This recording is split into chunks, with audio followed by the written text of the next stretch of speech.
Have you ever thought about quitting your job? What happens right after that?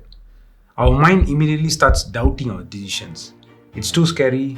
Can I actually do this? How can I do this? When should I do this? Me too, while seeking answers to all of these questions, I overloaded my information on YouTube videos, blogs, articles, you name it. Bit by bit, I built a survival guide on how to quit a job with a safety net.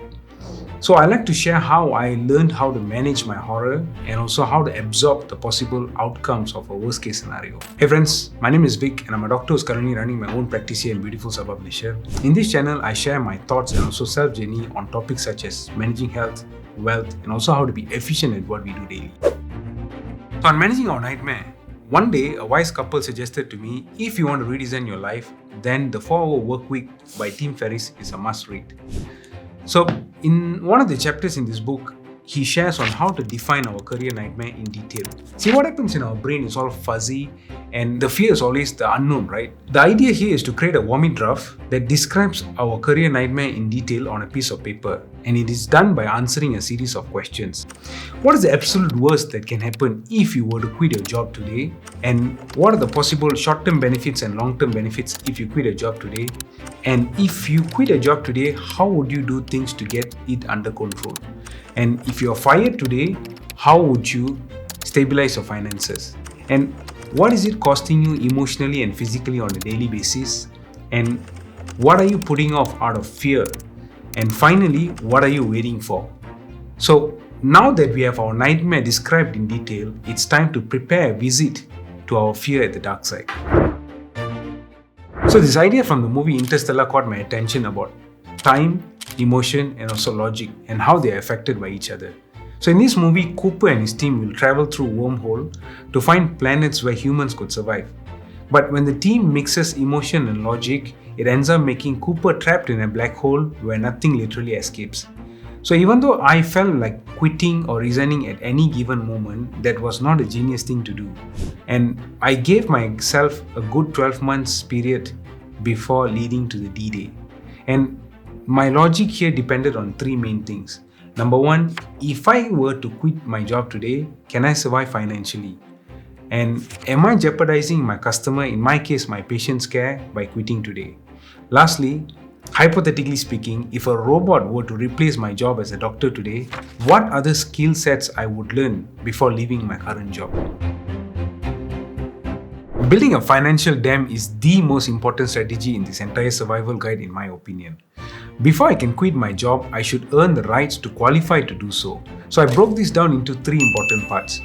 Number one is to secure my emergency fund. So I listed out my essential expenses in the next 6 months to come, which is my house mortgage, my car loan, my personal loan, my food expenses, and so on. And I started building them bit by bit in the next 12 months to come. And falling off ill can come unexpected during this time, and I made myself covered when I'm rebuilding myself without an active source of income.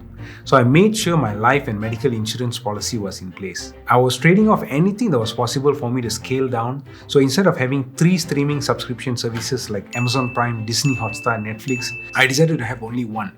So I was constantly seeking out non-essential expenses on a monthly basis for me to discard them until I can afford to do so at a later period.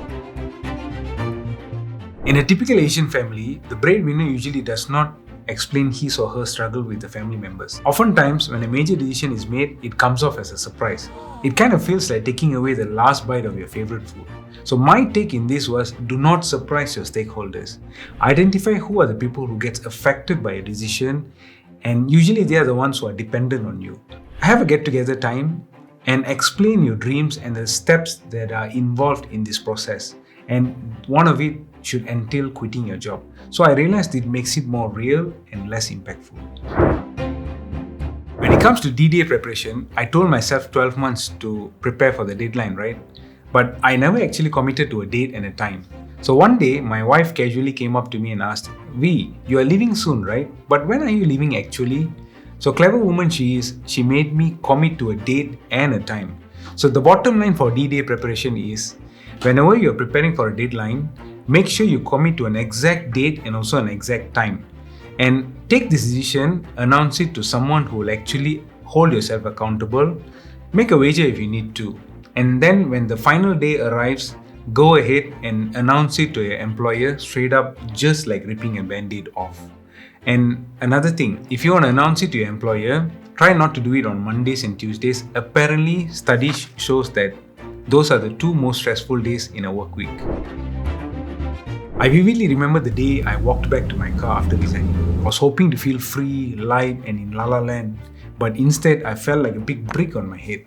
And I started questioning everything that led to my decision that day, and self-doubt actually kicked into overdrive. And one thing I found that was useful for me is to recall the ghost of my past. So every time self-doubt kicks in, I would recall an obstacle that happened in my past, and I narrowed down what I did to overcome that obstacle. So this usually helps me to boost my confidence in my capability and keeps me moving. So friends, these are my survival tips on how I position myself before and after quitting my job. But hold on, how do I actually know if a job suits me or not? So I did a series of self-evaluation before quitting. So if you'd like to know more on those, check out this video over here. So till then, take care, see you all, bye-bye.